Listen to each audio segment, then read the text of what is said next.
Guys, welcome. May bago na naman akong video. So ngayon is mag-unbox ako ng airsoft gun again. So disclaimer lang, so airsoft gun lang to, and hindi po ito totoong barrel. Actually yan. Airsoft gun pistol. Yan, na-order ko sa Mavs Hobby Shop. Yan, meron silang Shopee, or pwede na rin silang i-PM sa kanilang Facebook page. Yan. So ito ay package na. So meron na tong gas, bala at yung unit. Ayan. So in-order ko to noong July 31. Ata yan. July 31, dumating August 8. Ayan. 8 days before siya dumating. Ayan. So bago tayo magsisimula, so bago ka pa lang sa channel ko, so please don't forget to subscribe, yan, and then hit the notification bell, so ayan, para ma-notify kayo if ever na meron akong bagong i-upload na video. So ayan, so wala na intro pa, so bubuksan na natin to. So fresh, ngayon lang to dumating, fresh na fresh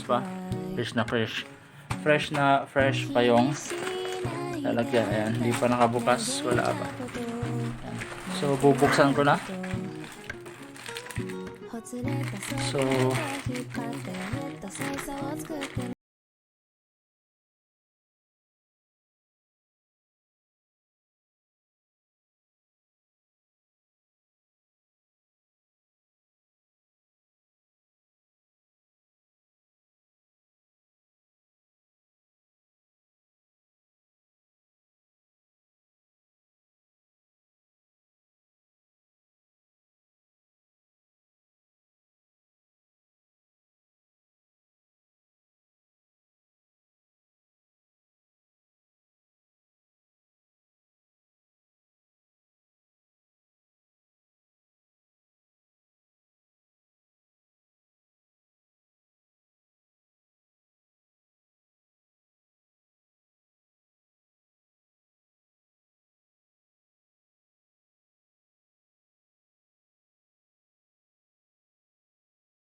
unit na to, yung M1911. Yan, meron siyang 1911. So ito yung gas, so hindi pa nabuksan. Yan, nakasealed pa siya, garter. So garter, wala kasi silang, ewan ko ba kung meron. So ito lang yung nakita kong gas. Puff dino sana, pero okay na rin to. Yan, so ito yung unit. Ito yung box niya sa labas, sa gilid. Ayan, airsoft gun made in Taiwan. sa likuran. Ayan. Wala na sa likod. Ayan. Nabubuksan ko na. So, ayan. So, pagbukas mo, meron na nag-aabang na manual. So, ayan yung manual. Tignan ko yung manual. So yung manual nito is version 2. So makikita yung manual version 2. Parang version 2 na ata to. Na M1911. So magkaiba kasi yung version 1 at version 2 na 1911. So tara. Ito yung, so sa box, included lang is yung unit. Tsaka yung isang magazine. Ayan. Ito yung magazine niya.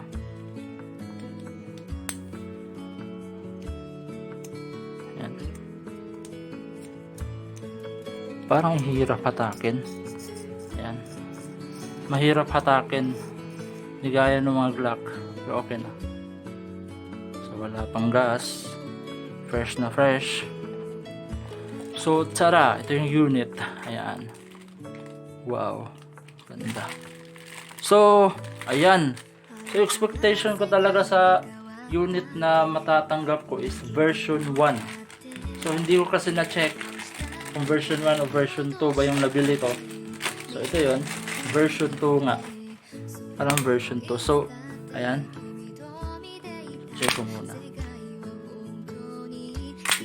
So walang bala.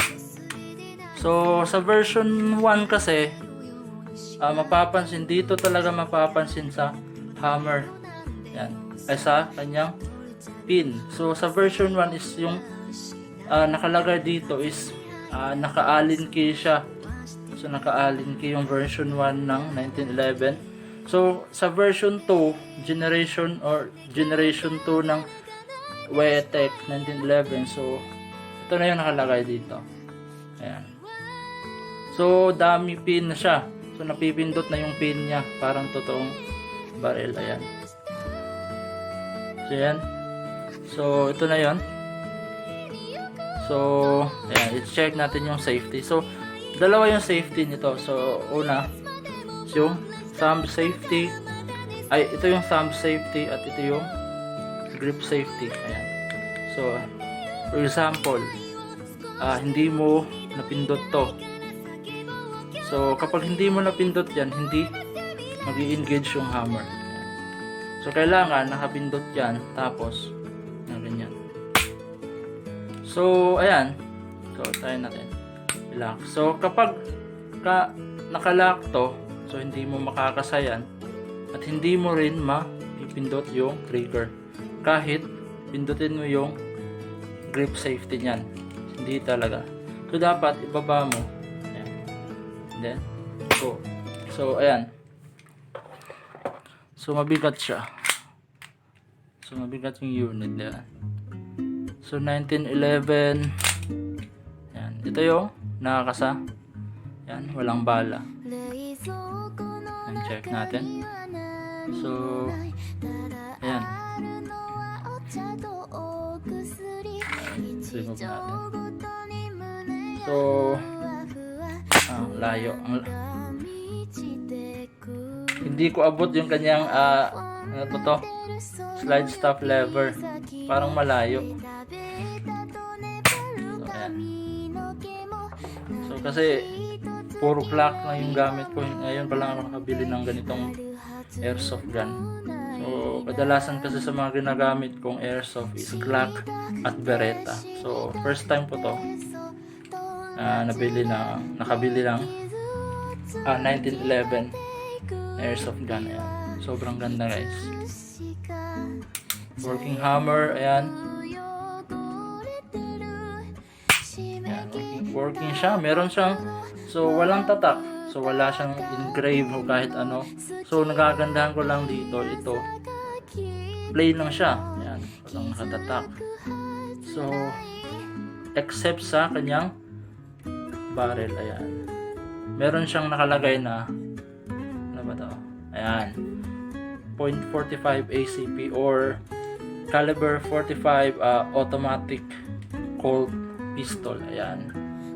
So ayan, ito yung nagandahan ko dito is yung Kasi parang marami na tong nadaanan itong unit na to, or yung model na to is marami na siyang nadaan ng war. Ayan, yung mga history. Ayan, meron siya sa World War 1, World War 2, at sa Vietnam War ata yan. So etc. Marami. Ayan.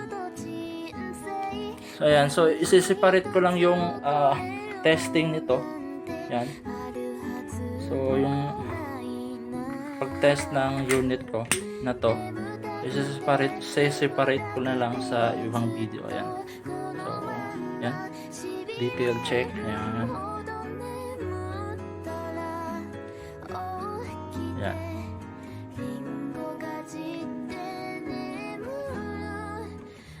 So standard lang yung kanyang site. Ayan, hindi adjustable.